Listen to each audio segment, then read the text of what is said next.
just like we talked about. Everyone, Hellraiser, come on. All right.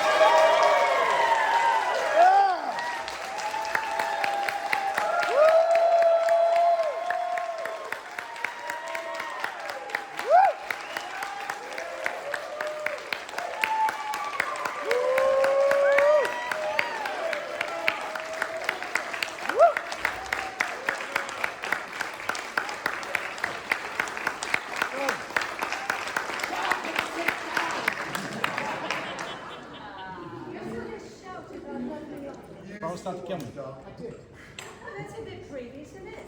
Bit previous. Bit previous. I'm going to start something. Come in here with your fancy ways. Come on, mate.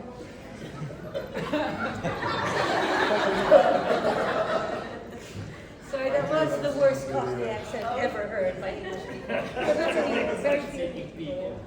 Sorry? Going up the apples and pears, buy my dicky dirt, and then what's the other? And good luck. I just let you guys run with it, guys. Okay, I'm gonna start. Yeah, Barbie, behave. So I'm gonna start by asking some of you guys some individual questions about things that are not Hellraiser related, all right? And okay, are you ready? And then we will move on to audience questions because I know they got some. Okay, let's start with you, sir. You. The legend yourself. The legend in his own mind. So, sir, we are at a horror convention, and Hellraiser is not the only beloved franchise. You were a part of the Child's Play franchise. Yes, I was. Child's Play 3, everyone. He was really good. Yeah, great character. Terrible. I think it was actually it was a comic term. Anyway, I laughed when I saw it. Me too. Yeah. It was great. How was filming that? Well, it was as fun as it was. Except one thing, it was creepy working with that fucking little, and then all the guys on the edge of the set on their computer consoles and so forth, moving an arm, a leg, and whatever, and then everything darkened, and then this thing coming towards me, and I thought, this is creepy. This is scary. So yeah, but it was good. It was good. Can I get a presto, you're a ball? Presto, you're a ball. Oh, yeah. Sergeant Botnick. He was a beauty. Simon, can we talk about Nightbreed? You can. Yes. How was your experience filming Nightbreed? Nightbreed was a joy not to have the butterball makeup. Not to have to get up at 3 in the morning to get into the makeup chair, but to kind of swan in at 8 o'clock. Amazing. And to have prosthetic nipples. Do you still have this? I do. I don't go anywhere without them.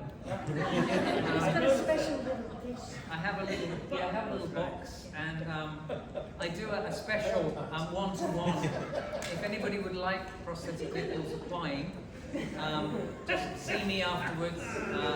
I charge very little money. In fact, I pay you. If you haven't seen Nightbreed, my character had prosthetic nipples because he had a scene where he had a medal pinned through his nipple and it gets ripped off. So I had to do the whole film with prosthetic nipples. So, Wow. You should sell photos just of your nipples. just of my nipples. Yeah. The real ones? Would you buy them? A prosthetic nipple in a New York Mint. Yes. You are not only an accomplished actress, you are an amazing author. Thank you. Tell us about your books. Okay, well. You have several. I've got several. I've got one is called The Venus Complex. It's the diary of a serial killer from the male perspective, detailing his sexual fantasies. And I interviewed a homicide detective in Manhattan North, aka Harlem, and I've interviewed forensic psychologists. And to get as what I felt was the most truthful rendition of why someone spirals down from zero to, or up, from zero to psycho. And it's basically sort of one of the taglines. But also it has an art thing. My serial killer was an art history professor at Syracuse University, which was my revenge against Syracuse University, which is where I went to school. But then I was lucky enough I just gave a copy to Doug's wife, because she is interested in serial killers, and they came and told me he had read the book to her while she was doing her beautiful art. And I said, I would have loved to have heard that, and he said, we must talk about that. And he's done a brilliant, masterful job of the audible? Is it audio book or audible? Well, I hope it's all. That was actually what I was going to ask you about with your Spine Chiller series of We'll audiobooks. get to that. Yeah. But Doug did a wonderful job, and one of the things, his smooth and venomous tones. But he would send us the vocal files, and I'd sit there, and there were moments when he'd just give a something, if I can't stop my wife from being a W, I don't want, just like little creepy things, and then he'd chuckle. And it was so wonderful. And it was great working with Doug again after all these years. The other things I've written, there are a bunch of horror stories, but the one that I just released is a collection of short horror stories involving a character that I created for an anthology called The Hellbound Hearts, and Nick is also featured in that. Neil Gaiman, other wonderful authors, and this is about a female Cenobite. Now I couldn't be my female Cenobite because of Copyright. and stuff, movie rights. So I created a different one called Sister Celise, and they're currently with Clive's blessing being in making a graphic novel out of that. But I have a collection of all 4 short horror stories involving her beginnings from a nun to a Cenobite, getting her own box together, and then because she's tired of playing second banana she starts a rebellion of female Cenobites. Yeah, so there's that. Those are the things I'm doing. And Also, where can we find these? on my desk. Or on Amazon. There's a Kindle. But on her desk, because you get it signed that way. Exactly. Right. Kindle. And she doesn't have to take a moment. Please buy my books. Now, I saw something on your credits I'm very curious about. Haven't seen it. Dark Things. Oh, Can we talk? Yes, Simon. Well, I only did one. Simon's done how many? Have you done Simon? 5. 5. I've done Yeah, 2. it's the one that Barbie and I did. 2. I've done 2. Barbie's done 2, Yeah. so I only did 1 with Simon, Barbie, and Ken Cranham Kane Cranham, and Ollie. Oliver Smith, Oliver Smith, Skinless And Frank. Stuart Conran. and Stuart Conran, who was the 16-year-old makeup runner during the making of Hellraiser. Very talented makeup artist, and wonderful from that. I love Stuart. Yes, we spent it was really interesting. I remember the most disturbing part of that particular experience was the fact that my character dies, most of the characters die, but they had a head, my head, and said, do you want to see your head decapitated? And I thought, no. And they said, oh, and I happened to stumble across it, I happened to be lying in the corner, it's like, yeah, I'm really glad I didn't ask to see that. So yeah, that was me in Dark Pictures. And are you still doing your podcast? I'm not. The podcast is on hiatus. Chris and I, this is the Chattering Hour. It's on hiatus at the moment, so the thing I'm concentrating on, mostly concentrating on, is I Am Monsters, the drama documentary, which, if you've been to my table, you would have been asked to sign up to the newsletter. There'll be news soon. There will definitely be news. You heard it. Go and sign up if you haven't already. Okay. Hi. So you found out this morning that I am a diehard 90210 fan, and I would love to know. Yeah, no, shut up. I would love to know about your experience working on my favorite show. That's so cool. Yeah. Things I never knew. Well, yes, so there, with the precursor to that, there was an episode of something called Monsters, something, and I worked with Tori, and she was still a teenager, and we were around a campfire. Tori Spelling? Yes, telling terrible stories that come audition. So a couple years later, I go in and Luke Perry was directing, and then Tori saw me. She's like, I want you in this because we bonded. So I played a girl who had gone to school and terrible things had happened to her. She'd been arrested by the drama teacher, who then gave us all fobs with the happy, sad masks, because that's what, you know, we do because it's not noticeable at all. Give a fob to every victim. And so no one believed me except for Tori. And I showed back up drunk, kind of outing him. But then they were like, oh, no, she can't drink, because that meant then she deserved what happened. And you can't wear a dress. And I was like, dude, really? So then they kept going back and forth about what was appropriate, because morally they were still somehow blaming the character on mine too. And I was very interested, even that far along, to still. When was it? It was like season 9, I think. It was towards the end. So what year was that? Late 90s? 99. Yeah. Yeah, so I remember them having me wear a little cardigan, because otherwise somehow she was culpable, which is really crazy. But the group was amazing. Like, it was very fun. But they, you know, you can't cry with real mascara. It's waterproof, like pretty, that kind of thing. So it was Pretty people with problems. Yeah. problems. Yeah. Yeah. So You were also a very accomplished artist. Can you tell us about Isabella Group? yes, I have drawn and painted since I was very small, and I was the odd kid in school, and I'm shy, so if you can draw, people came to you, and then you could draw if you found a dancer, and when you were comfortable, it became so you became that way. And mostly during the pandemic, and when I was on Joe Bob, and the last drive-in, he's a friend, and right before we shot, he's like, I have pictures of your art, and then just showed everybody, like Kevin on the steak and things like that. So, yeah. He's very keen on the guy. On the Geico lizard, yes. Because there was a love affair with the guys know the little animated lizard. Yeah, so we had a full-on love affair. Finding on YouTube, Todd Harper. Some of the most fun I've ever had. It was maybe two ladies. Supposed to be talking about art. No, two ladies came up to me and Pretend they were like, lizards. you and that lizard, that's horrible. I thought she was kidding, and she wasn't. She was like, bestiality. I was like, you should have seen her honeymoon.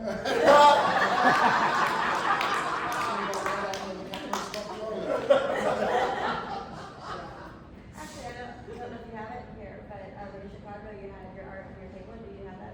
No, I was just showing on my phone. Oh, that's right. That's right. Because clients, publishers want to do a coffee table That's of my art. Really?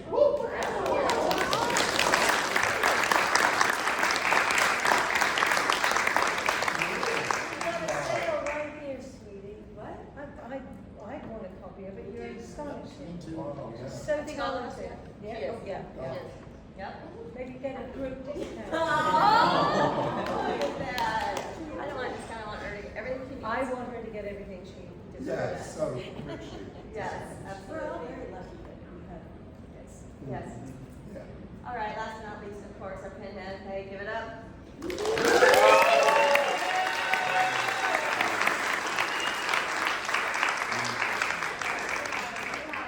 Beautiful voice. And listen. Thank you, Joel. Okay, Malcolm, let's go.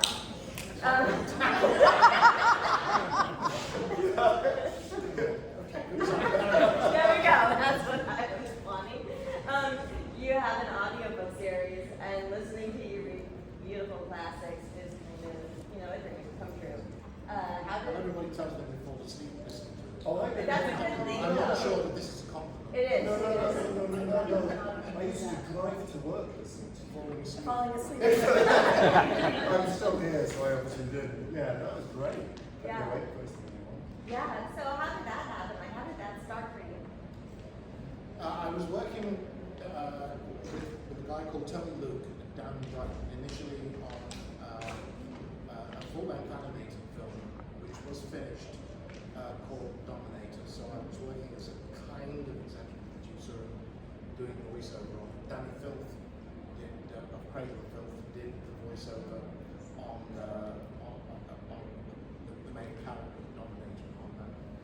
Tony he's not with us anymore, unfortunately. Died far too young, but he was very talented. He was very into Japanese culture, manga. He was the first English writer to sell a manga to the Japanese.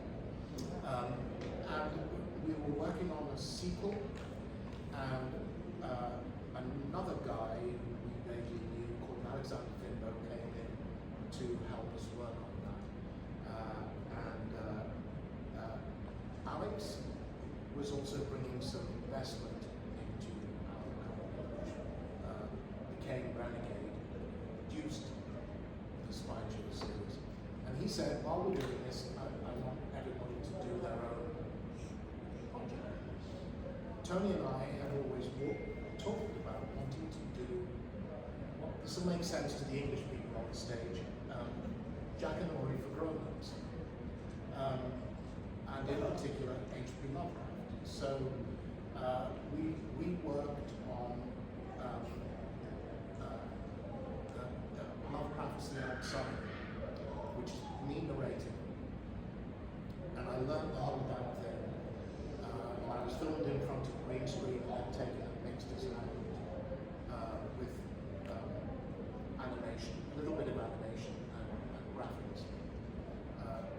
So that's a short DVD. It was the first thing that was produced in the Spy Chill series. Available on my table, very reasonable price of $15.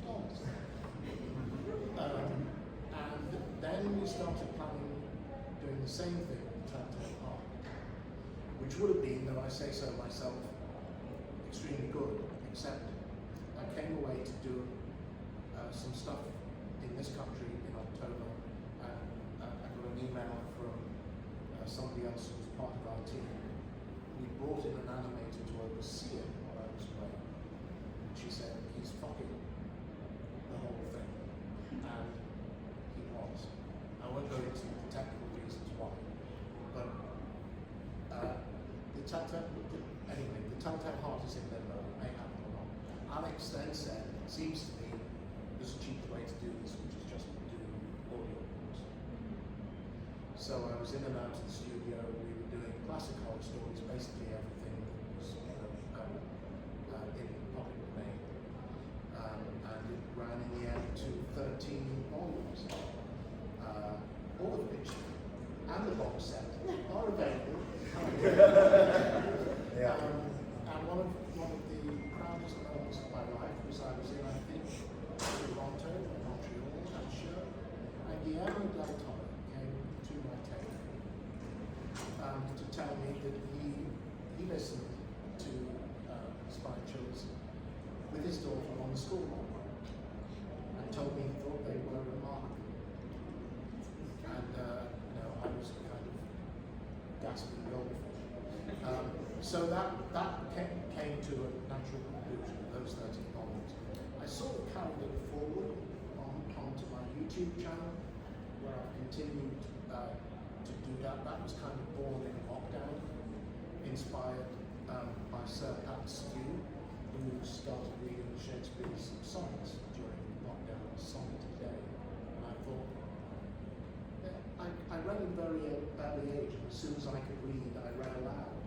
It always seemed to me that the words wanted to be spoken. And so for all of my life, I've been considered slightly insane, because Steph said finds me sitting and reading aloud all kinds of stuff, fiction, non-fiction, whatever. So I thought, well, this finally gives me a reason to sit in a chair and read aloud and get away with it, and nobody will think I'm crazy. So I started with Mary Shelley's Frankenstein as a serialization, and I've done lots more stories. If I wasn't such a lazy bastard, I would have done a lot more, and I still intend to. And I want to, the next serialization I want to do is Dr. Jekyll and Mr. Hyde. So that's my YouTube channel. Lots there to fall asleep to. It's a bedtime story. All right, do we have audience questions? Okay. Hey everybody. Stand up. I just want to talk about sex for a minute. When Hellraiser first came out, I was a very young, coming out gay man. When I was a teenager, I got like the kind of artwork I was attracted to. The first time I saw any Tom of Finland greeting cards or stuff like that, and things like that, I just honed in on that. And then when I saw Hellraiser, it just lit up a lot of my sexual awakening. Pinhead is in my opinion, and I think I'm right, is the sexiest monster that has ever been.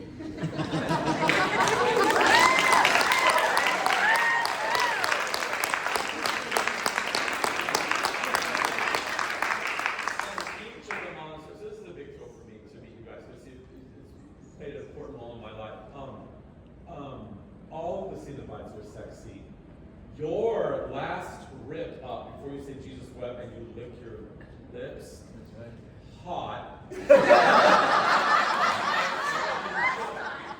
there's, I'm getting to ask you a question. I'm getting to ask you, I know Jesus wept was. Well, I have a lot of questions for you, but I want you to describe to me in what way, shape, or form you find Butterball sexy. First of all,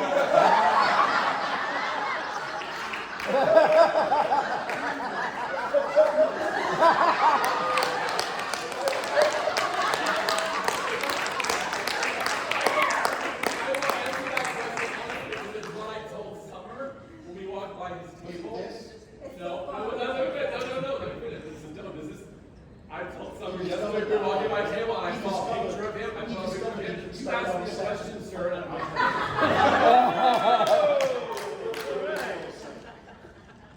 said, never mind. But I walked by a table and I looked at his picture and I said, oh, I never knew why Butterball was also sexy until I saw the picture. It was who was underneath and who was playing it. Thank you. So the point that I'm getting to is there's obvious moments that are sexual in the movie throughout the whole thing, right? But there's this whole layer of sensuality, sexuality. It's pervasive through some of the most horrible, horrible moments. You know what I mean? So I just want to know, as an actor, I understand the stuff, you know, what you're thinking about, what you're doing, how that generated through your makeup and your costume. Some of you more severe than others. I told you last night, I said, she is gorgeous. I mean, Pinhead turns me on, but she is stunning, you know, everything about it. But it wasn't just the makeup, it was how you guys carried yourself and how you moved and your determination and your focus and your relentlessness. All of those things, I'm just kind of spewing what I've been feeling for decades now, you know, and how much I appreciate it, you know, and so I guess in that, you know, if there were discussions, if there were thoughts, if there was, you know, things that you did as actors personally to get you there, you know, sharing some of those experiences, I think would be interesting. Got a lot. I've been holding on to this for a couple of days. It's one of the things that alarms me about having so many children come to the table, or people now, probably most of you, tell me, I saw your movie when I was 5, when I was 7. And I think to myself, what the fuck sense does There's a guy, I don't know whether he's here yesterday, said to me, my dad took me to see Hellraiser 3. That was the first time. I said, okay, cool. What age were you? 3. I said, what? and anyway, so Hellraiser is transgressive from start to finish, but a lot of it is under the radar, I think. A lot of it is strange. Even Kirsty has a very peculiar relationship with her father. Oh, absolutely. Is always under. Pinhead wears a skirt, and it was actually it was just part of the costume to me.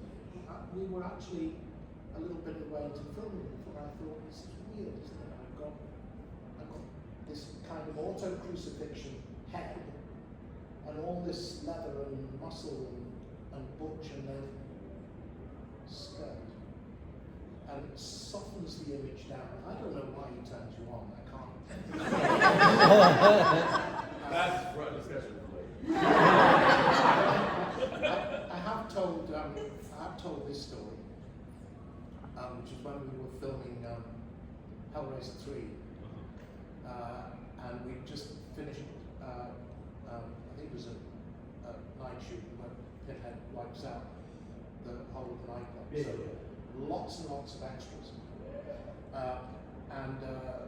When we finished shooting, Larry Mortoff, who was one of the producers, came to me and said, look, an awful lot of these extras are not being paid today.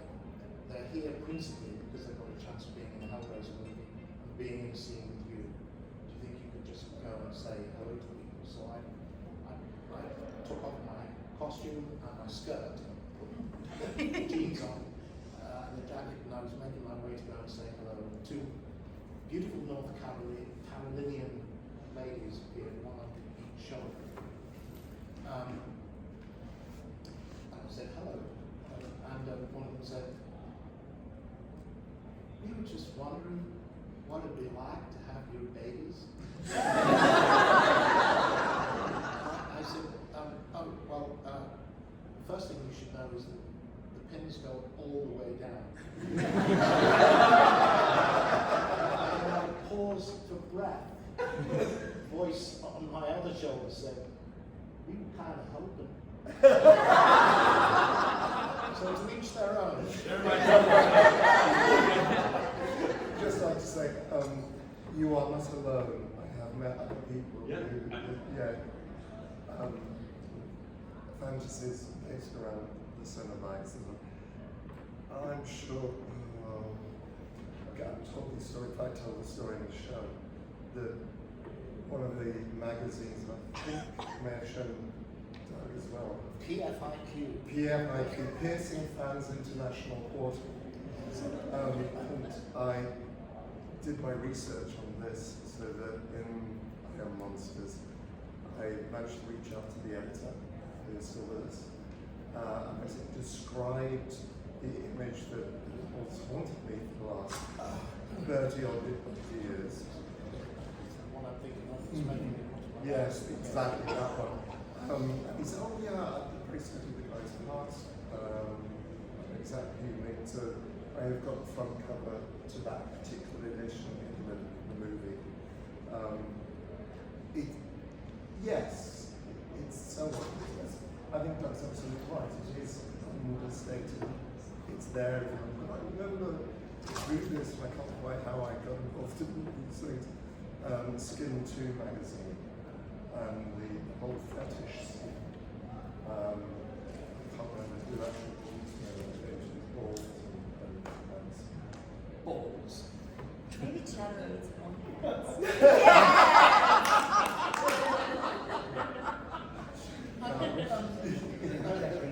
Body piercing was much less common Oh, gosh, than it is now. You could have safety pins and so forth in the body area. But the kind of body piercing that was being very prominently displayed on the Cenobites, it was not as common when we were talking shot in 86, released in 87, to what it is now. There was a different version in there. I was shown 2 versions of Clive's sketch, and the other one was very much more African tribal.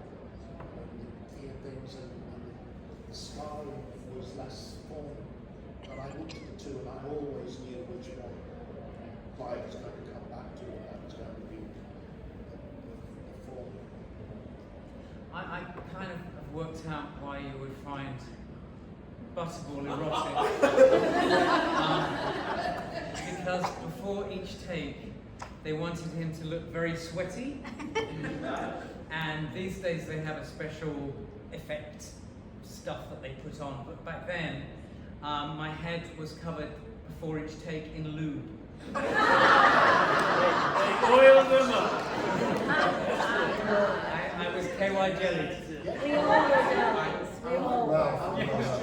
Our costumes all day long were lovingly slathered with glycerin and KY jelly. And a little bit of Kensington gore as well. Inside A little bit of Yes, We did, we had to dip Oh, our what- fingers into cups of blood Yeah. before we went on set. Yes, That's one of the sensations I remember, was the cold blood just before you went on set. What was the consistency of it? What? Quite thick. Gloopy. Corn Could syrup. be, Corn yeah. syrup. Yeah. It's called Kensington gore. Yes. So, Well, it was probably Image Animation's own secret recipe. I remember I got which one of the various members of the Image Animation team I worked with who said if somebody cuts themselves in the workshop, you hear nobody say, call an ambulance, get a plaster. The response is always, I've cut myself. Quick, get a colour match.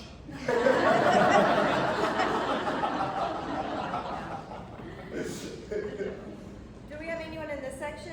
Yes? Yeah, go ahead. one thing, okay, I have a photograph of the female Cenobite that I sell on my desk. And for many years I sold it, and it was very popular. And then I noticed, I looked at it closer, and there on my vulva throat, I saw this, and it was the tip of Chana's tentacle. And so that photograph was taken just before my death. I'm already dead, so I'm going to be killed. But President always wants me. And so, and then I remembered with horror that I walked around all day with Chana's penis tentacle glued to my vulva throat, to the merriment of cast and crew. And one day, my hero, because I was also doing video review late at night on Channel 3 or whatever it was, and Barry Norman came to the set. He had hated the first film. He was Just to explain to Americans, Barry Norman, literally the BBC video. he film was the review film for critic for it. His father was 30 years. a famous director as Decades, well. literally. And he was sort of, but as a film critic, he was my hero. And so I hid. I couldn't believe this, right? I thought, I can't, he's gonna see my penis tentacle going to my And so then I hid behind some boxes, he left, and then there's Jeff Porteous going, Barbie, where are you? So I came out, today's Barbie, right? Hi Barry, how are you doing? Have you noticed the penis tentacle glued to my vulva throat? I also do film criticism, you know, because I was just, what was I thinking? Why was I sort of, I don't know. But it was freaking weird walking around. I came out of my dressing room, and Barry Norman, who was often referred to as, he was walking down the corridor with his Mac over his arm, Yeah. and I, in full makeup and costume, came out of my door, and I said, "Oh, hello," and he sort of went, never mind. You scared Barry Norman? I did. That's so cool. It's a good story too, because he had given Hellraiser a horrible review. He had absolutely trashed Hellraiser. While we were shooting Hellbound at Pinewood, he was doing his own series about Hollywood, and he introduced each episode sitting on a set on a soundstage, so that they were looking around for films currently shooting in the UK that they could use, and Hellbound was one that they wanted. So they said, can Barry come and shoot his intros? And Clive and Chris Fick, the producer, said, absolutely. So he arrived, and they said, Barry, come this way. And they put him in the room, and Clive walked in with him, and Chris, and they shut the door, and they sat him down, and Clive looked him in the eyes and said, what do you think you're doing? Hellraiser is largely a British film, in a great tradition of British horror movies. What gives you the right to destroy that work? And Barry Norton said, I don't like horror films. Clive said, I don't like war films. That's not true, by the way. He said, I don't like war films. I don't care for westerns. I don't like light romances. But I know a really good war film when I see one. Your preferences have got absolutely nothing to do with the quality of the film you're looking at. And so by the end of it, he was kind of oh boy, Thanks, yeah. review.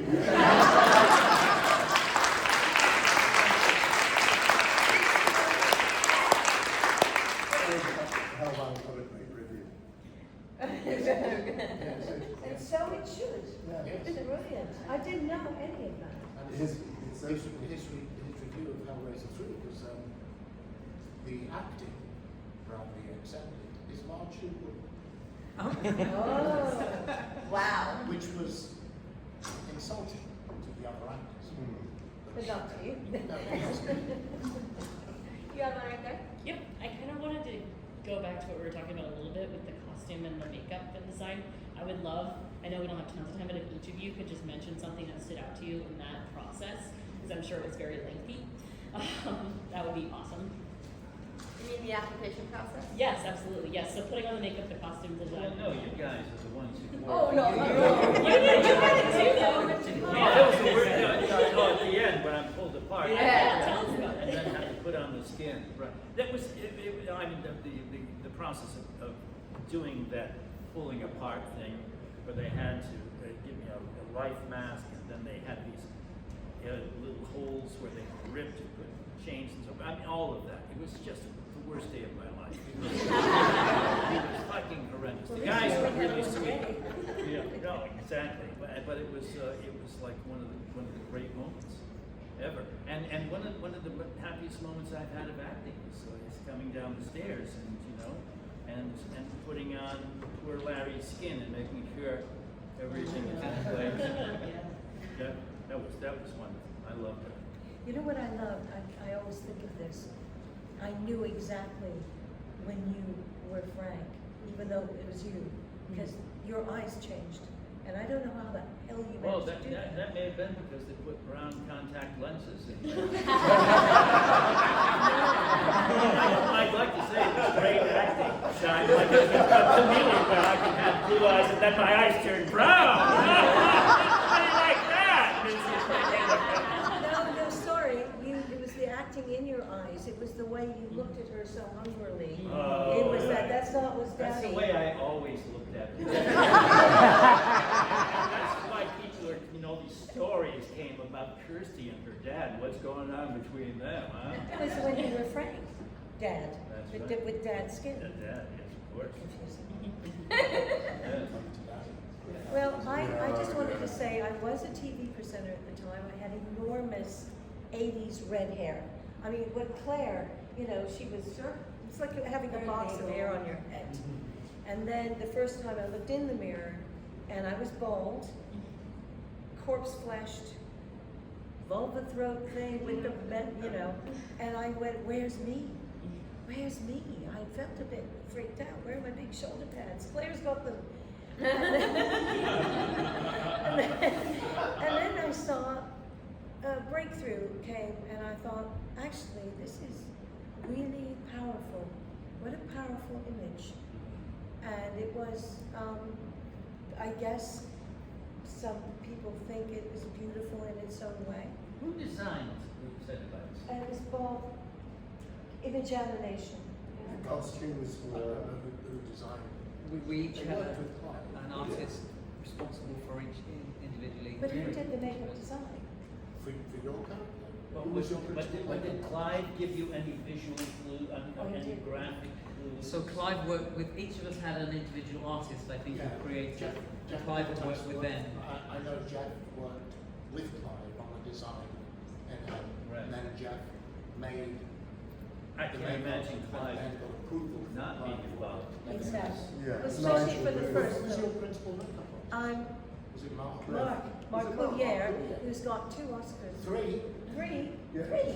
Three, yeah. He just Wow. poor things. He's got Oh, poor things. And then Iron Lady.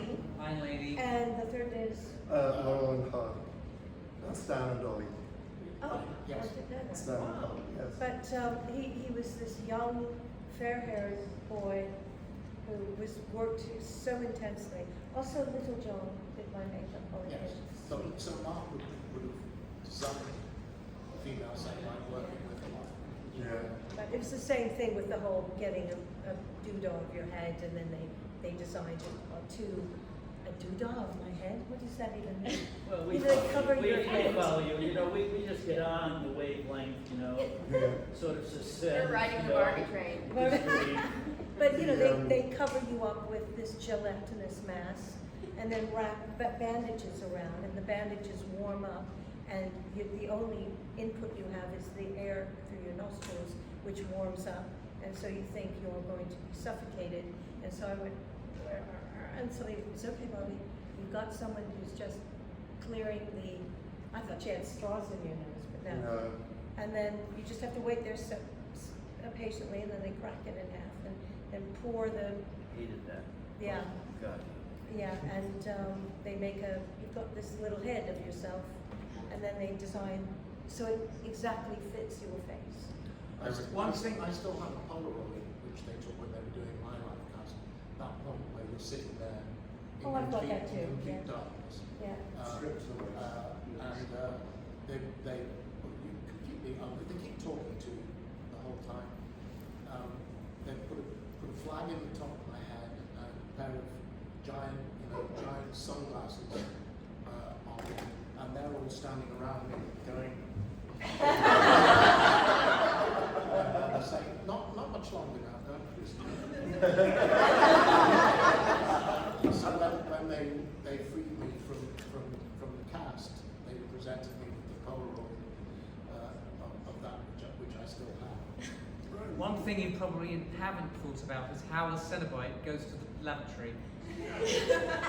And it is something quite serious, actually, because Nick and I were both completely blind, and once we were glued into our makeups, we couldn't see anything at all.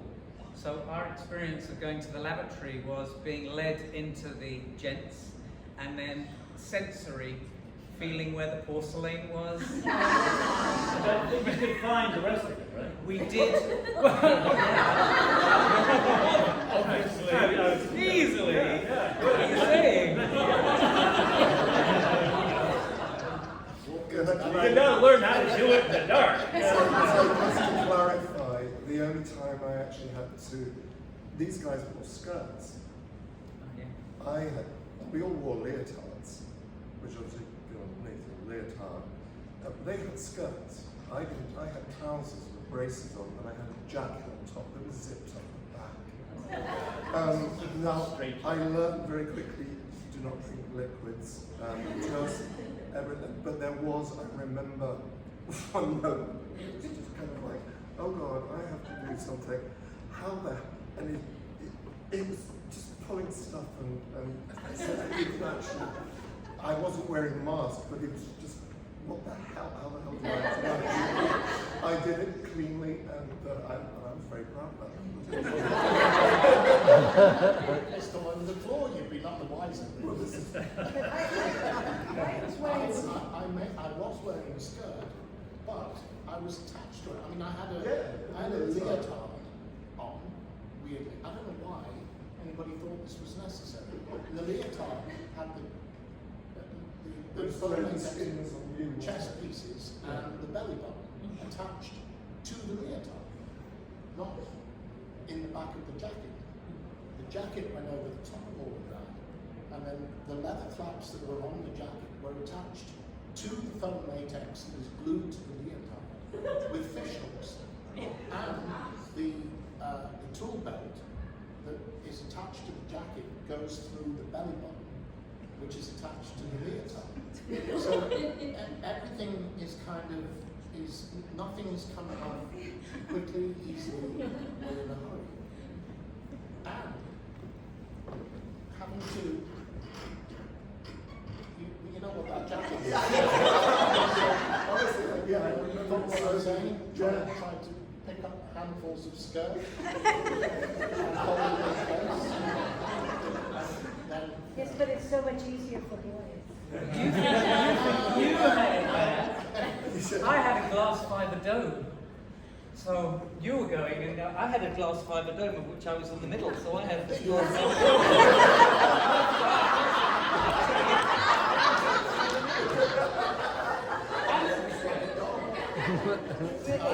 Number twos were out of the question. It's interesting because I thought I would be cold on set. I didn't know. So I was wearing very heavy, shiny lycra black leggings and my own leather boots.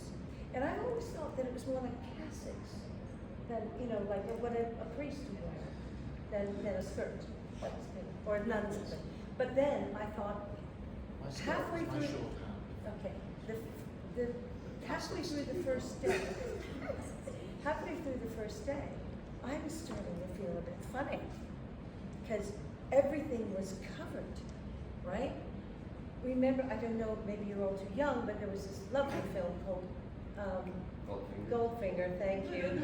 And they didn't leave the little bare patch at the base of the spine so the skin could breathe, and that's why poor Shirley Eden died covered in paint. And I was thinking about Shirley, and thinking, there's no part, except for my eyeballs, that's getting any oxygen, unless I was like breathing like a ducky. So the next time, I just jettisoned the heavy leather lycra leggings, and so at least my thighs could breathe. So does that make any sense? Should I be telling the story? It's important for the thighs to breathe, Your thighs don't breathe, you're not alive.